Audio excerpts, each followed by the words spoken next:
Good evening, ladies and gentlemen. How are we getting on?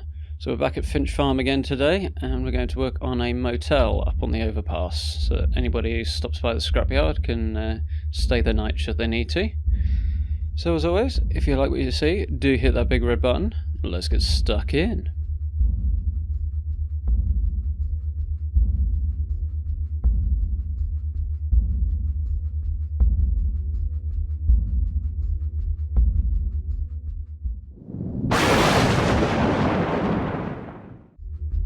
Okay, so apologies in advance here for the slightly odd sound.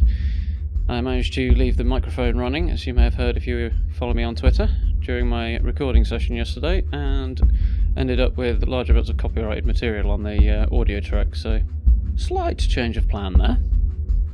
Anyway, so the plan here is to use different types of structures and buildings, sort of anything that's already got a hollow space, to build up into a kind of scrapyard style motel. So we've got boxcars, that sort of thing, all going in. Start off with the wooden shack there for sort of reception area. Dead simple design. Although it is floating for now, you won't be able to tell by the time we're done, so it doesn't really matter. I drag this boxcar in. It'll snap directly on the doorway to the wooden floor here. However, I didn't really want that, because one of the other ideas I had in mind was to have it on as many different levels as possible. Not like multiple stories exactly, but more sort of slightly different floor heights throughout the build. And I'm quite happy with how it turned out. So get that one into place, and from the get-go I had a vision of using this boat cabin, which is not quite turned out the way I expected it to from the start, but yeah, I'm pretty pleased with it. Quite long and thin in the end, but just group select this into place. Dead easy. It's not quite as forgiving as I would have liked on this thing, but it fits okay. And a slight overlap there actually kind of works with the scrappy using whatever's on hand look. I'm going to assume they dragged this sort of thing up here using the gunner lift that I've modded into the place. Some kind of cunning plan to get it up there. So I really must get round to putting some form of power source for that, because there isn't actually one there yet. This staircase is the same principle you've seen me and God knows how many other people do before. And, I wanted it a little steeper than usual this time, which turned out to be a slight problem. As you can see, it doesn't want to snap, rather position onto the top step of the level below. So I've tried snapping bits around the side and all sorts so it won't jump around so much, but as soon as I move those front feet on it onto the step there, as you can see, no go. So back to the old standby of doing it more or less freehand. The end result is a slightly more rickety, less evenly built looking structure that actually I'm on the whole quite happy with, and it fits in the gap reasonably well as well. There we go. I'm going to have to work on settler pathing on this one, because evidence would suggest it's less than ideal at the moment. Slight problem here being that I can't actually see what I'm doing and have the pillar go green. So I have to come up with a slight workaround, which I borrowed from Sir Deliac, which you'll see in just a moment. You can see there, I have no idea if it's floating or straight, and there you go, it's not even close to straight. Yes, other point I did want to make, the staircase I built to get up here last time, for the most part, now I've adjusted the stairs at this top end anyway, the settlers will now actually use it. Although they do have a slight issue with coming up the thing, which I've got to work on. The bottom section of stairs that gets them onto the roof of the house is apparently still a problem. And when they do walk down it, they have a habit of just walking across the roof of the house and then just jumping off, which is quite a sight to see. Unfortunately I didn't manage to record it, but not quite what I had in mind. Fortunately it's only a little drop, so it doesn't do them any harm. So I wanted to make sure I retextured as much as the floor here as is possible. Didn't really just want the freeway showing through in too many places. So we'll just group select in some floor pieces as we go, a few pallets later on and stuff, and just sink them in ever so slightly, and there we go. And because it's only just sinking in, we can still snap to this one. Some of the others aren't quite so cooperative, but that worked quite well. It's a heavily group selected build, this one. There's a few bits of snapping, but for the most part it's just a case of pushing everything together. So I was quite happy this turned out to be more or less the right height first go. So just position that in. I'm not actually going to put a railing on the outer edge, which makes the whole thing very precarious, but I do like that effect. It makes it look a lot more improvised. So snap some floors on here. Just very generously clip through the edge there, no problem. Make sure we keep those textures nice and mixed up. Here we go. And we'll move on from that section for now. We'll come back to it and finish it off in a bit. So I wanted a bus up here. I decided, because I've not found an excuse to use one yet, I was going to use a Nuka World bus.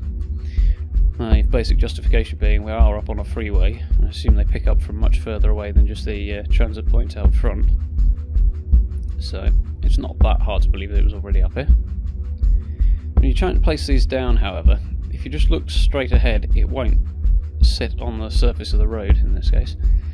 So you have to kind of look below the ground level. As you nudge the camera down, it then kind of pops back up and turns green, which is a bit of a faff, but it works.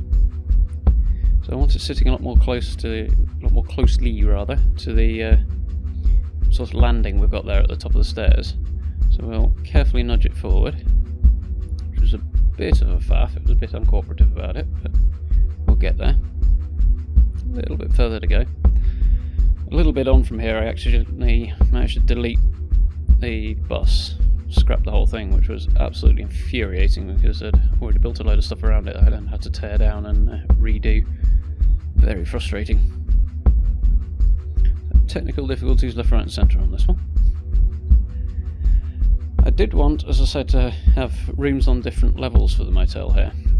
So I'm going to build a little something on top of the cabin here, but unfortunately, whilst I get that first wall and roof piece in, no problem, the other piece will only snap onto the ends. It won't snap on facing it here. So I tried a few different options, group select and the like, and it just wasn't cooperating, so I bit the bullet and went with swapper. Used a bit of place anywhere, which I would have preferred not to do, as always, but the end result was worth it, I think.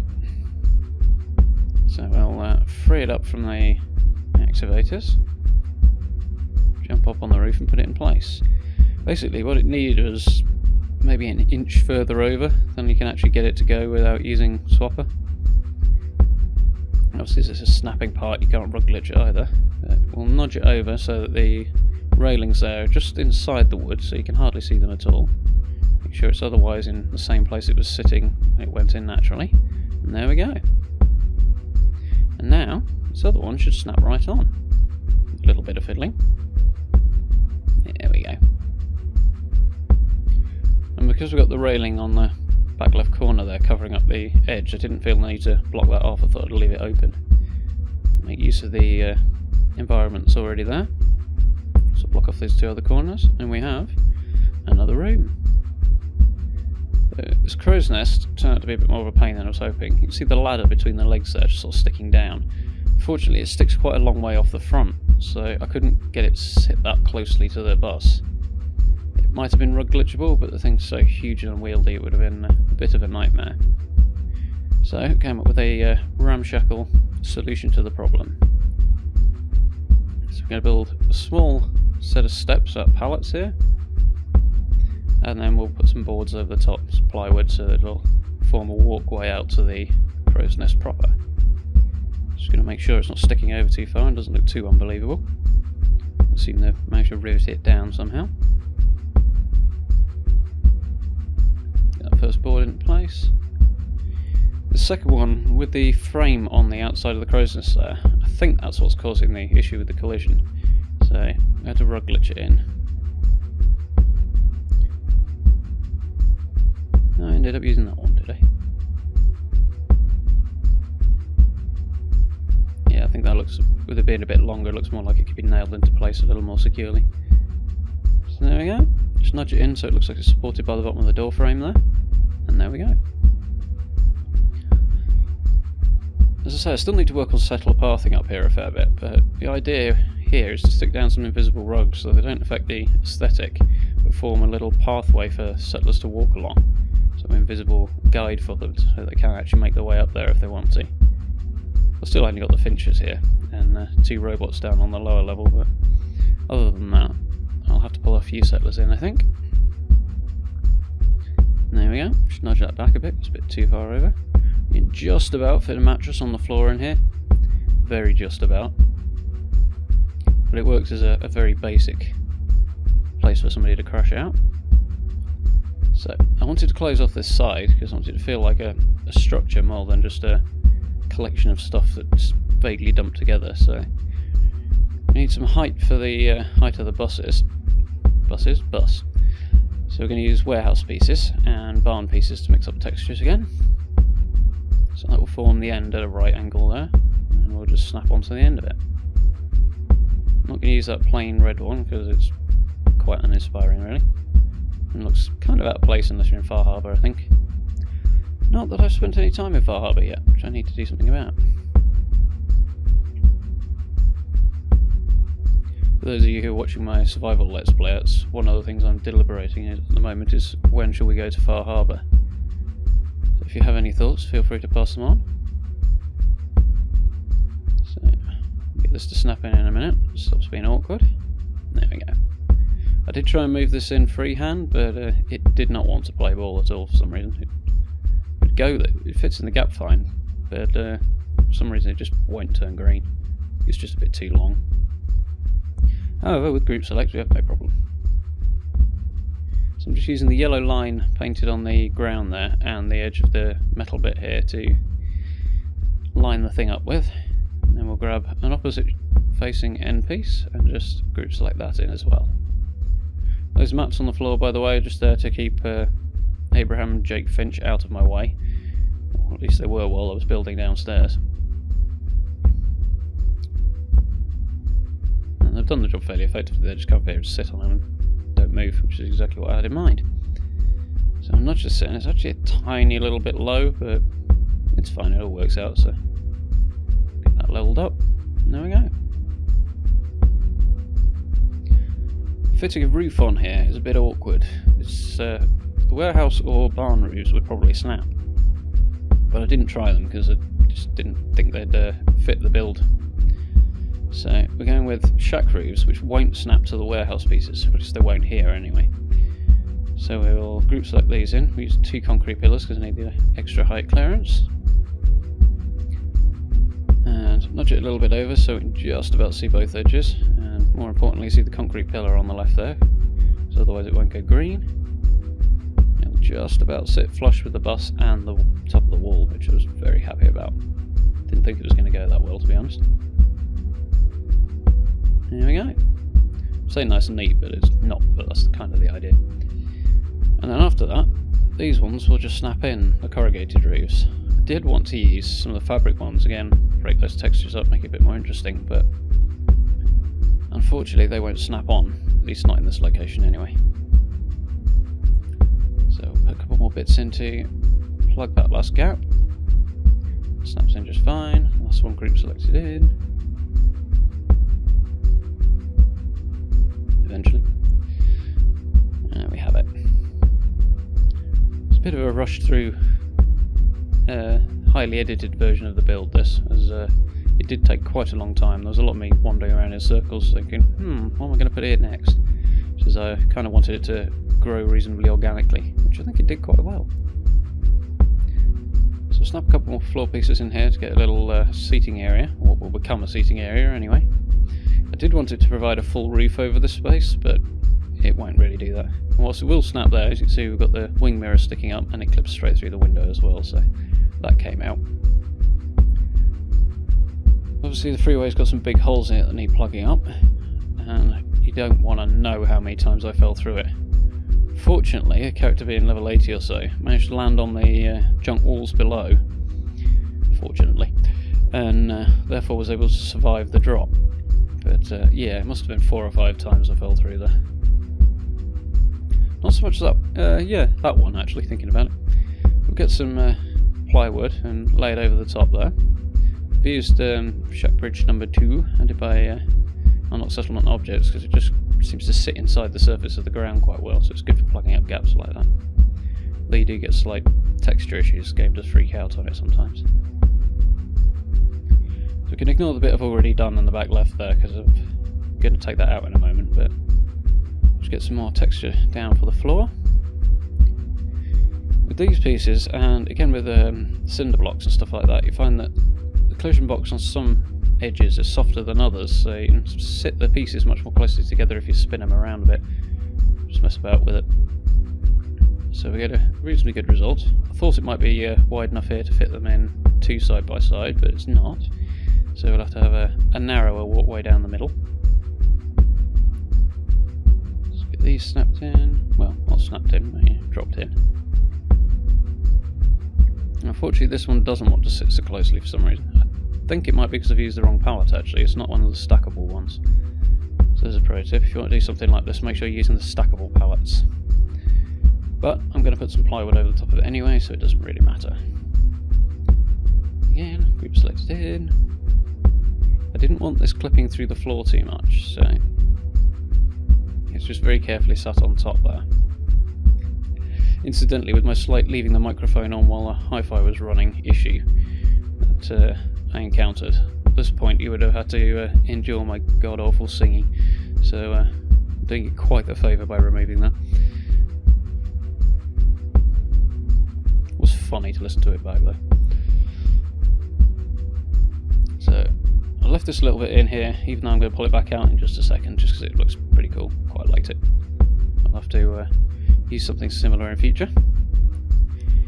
See, the big problem with doing the staircases this way is that they're very rickety and basically floating, so we need a means to make them look more solid, especially when you look at them as you walk through from here, because otherwise you just see straight through them and they look very, very flimsy. So snap a couple of floor pieces on underneath and carefully move some of these half walls in around the sides, which will just tidy it up, make the whole thing look a lot more sturdy. This one ends up looking like it's on a bit of an angle, which I'm not entirely sure whether or not it is, but once we've got the side piece on, it doesn't really matter. I actually came back and pulled the second step off, and then snapped another floor piece onto the lowest one, and then just put the step straight back in. It went in no problem again, because it's already snapped to a board, so it just literally snapped back in, which made the whole thing look a lot sturdier down there. And there we go. Sturdy enough, but you can still fall off, which is just the effect I wanted. So move over to the other side now, where we do a little bit less on this side on the whole. Again, as I said, I wanted to use whatever hollow objects we could find to form rooms. We can use a shipping container there. So we'll just get a wall and a roof on this reception area. Nudge that back into place.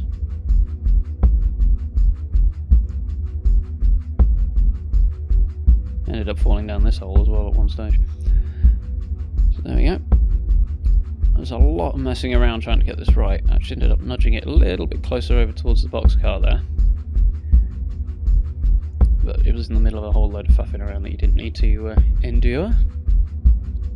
So with these half walls, they're a bit finicky about where they'll snap. They won't snap onto 2 separate single pieces of floor like I had there, but one full length one like this. And there we go. Yet on the other hand, when I snap one on the end, it's going across the end of the half wall and a single floor piece, and it goes just fine. So there's a bit of trial and error there. Now I'm going to repeat the procedure on the other side, which for now looks like it's floating, but there'll be some support under there in a bit. Yeah, snap that back on, pull it out. Though I've put this floor in, it'll actually be coming back out in a moment, because we'll need a stairwell going up somewhere. Just going to be in the middle here. Stick one more wall and roof on here. Totally forget to put a roof on until much later. I went back and put one of the fabric ones on. I've been determined to use one of those for a while. So I did want to use this outer cap wall, so it's a lot more ramshackle, but unfortunately it won't snapping because we're too close to the boxcar, so the one that's got kind of window in it. We'll plug off 3 of the gaps, and as I wanted this to kind of be a room with a sea view, I'm going to leave the other one open here and just put a half-height railing in and group select that later on. I did that during the decoration phase though. Just snap a staircase in. Don't generally use these staircases for their intended function, but it works quite well there. So, I'm going to wall off the corridor on the lower side now. I could just snap a door straight onto the outside of this boxcar, but if I do that the settlers will come along and just open it, assuming they get in here at all anyway. So the thing will end up spending its entire time open, which is kind of defeating the object. So, group select in. No need for a rug on this one, but just group select that straight in, no problem. There we go, you can see the texture's starting to freak out a little bit there. This was a little fiddly to get in, so I just sort of placed it wherever I could and then adjusted afterwards. Oh, plug the gap quite nicely. I'm actually going to board it over again as well, but that does keep me from falling through the hole too many more times. So this one will need to be on the rug, and as we're in a confined space the pillar will have to go out front and the rug stick out the back a bit. That's where the contact point is. I'll spin it round. In hindsight, the half-height junk fences, these smaller ones but added by unlocked settlement objects, have a nice flat top on them, so it might have been a little simpler to do that way. But this ends up looking okay, I think. This piece is one of the half-height walls. It's in the main walls tab on the wood tab, again added by USA. But because we're on top of that shack bridge there, and because there's a gap there, it was an absolute nightmare to get in. So we've got a length of conduit so the concrete pillar can sit further away. Now we just sort of look down the line of the thing and carefully get it into place, which it was very picky about, but we got there in the end. So it's basically the same technique for walling off the end of the container that I use at Egret Tours. Just group selecting one of the half walls. They're intended to go into the curved metal pieces to plug up gaps with. Getting another USO object there. But it just closes off half of it and then makes the thing feel more like an enclosed room. So I just group selected the first one of those floor pieces in, and the rest just snapped straight to it, which textured the floor a bit better and allowed us to provide a nice easy surface to snap the next section to. There we go. I'm going to pull this one out on the right just to keep it feeling a bit more maze-like, a bit more of a warren, so it's not so straight and dull, in a word. Very rare occasion I actually find a use for one of those inside corner pieces, but there we go. Totally by accident actually, but it worked, so I went with it. Use a few pieces of metal as I haven't actually used any yet in this build. There's an outer cap just to adjust the angles a little bit. Roof goes on nice and easy. There we go. So just to plug that last gap up, just going to push two of the half walls again from unlocked settlement objects together. Didn't even need to group select these, they're so soft. Look at that. Did need to do that for this bit. So just make sure we've got somewhere to sit the pillar. Nudge it into place, lift it up to the height of the roof above, and there we go.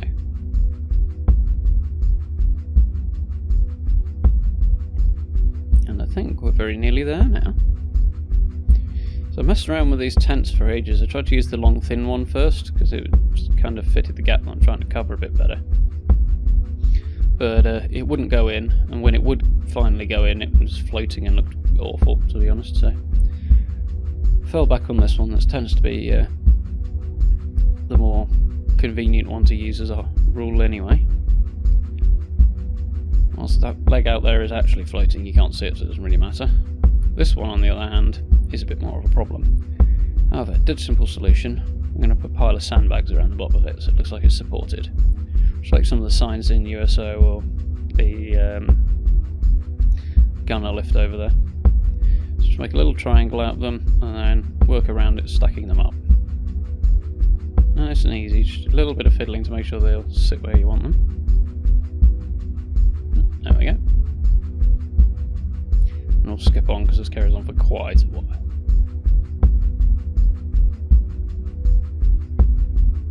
and then just group select it straight into place. And the bottom ones act like a rug, so no problem at all. I'll just slide a couple more pieces in there to fill up the gaps, make it look like it's not floating quite so much, and that's basically the build. So the tour is just around the corner.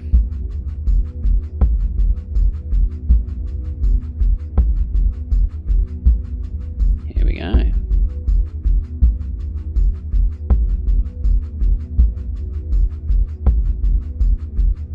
One very long and ramshackle looking motel.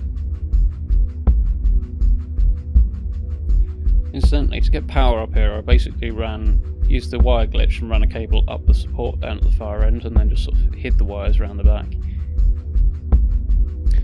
The posts you can see there supporting the shack on top of the container, double height wire fence posts added by Custom Vanilla Assets. They're very, very handy. I've used them inside the reception area as well. A little bit thinner and less in your face than the ones in the barn tab. So, these desks and the clutter on the top are from Aslam's workshop junk pack, decoration pack thing, which I've forgotten the name of now and I apologise profusely for. But it's very awesome. It's got lots of decorated shelves and tables and that sort of thing in it, which are very, very handy. Speed up the decoration no end. Kept it fairly Spartan, simple. It's supposed to be just a temporary point for people to stop off. A little seating area there. Some reading material. A few bits and pieces on a shelf. This area down here is a little bar intended for anybody who's staying over. It's supposed to be manned by Jake Finch, but he's having issues with getting in here. So I'll have to have a play around with that. Nosy inside the boss. More of a dormitory in here than a room per se, but to make do. Perhaps the caravan hands and caravan guards hang around in there.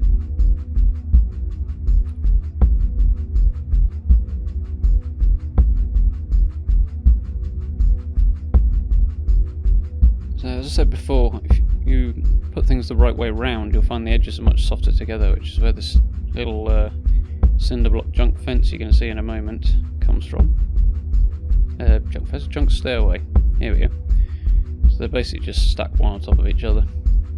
Again, I've no idea whether or not the pathing will work, but it looks pretty cool. And there we go, bed just about fits in.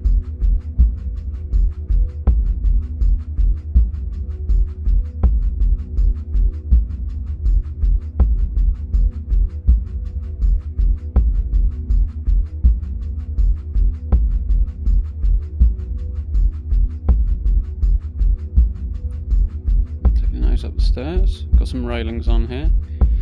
These more improvised beds are just various bits and pieces pushed together and then just use group select to lift the mattresses up and put them into place. I actually had to use a small lantern to get the further one in because there just wasn't room for anything else. And unfortunately concrete pillars never going to sink through the wooden floor up there, so again I had to use the same technique in here.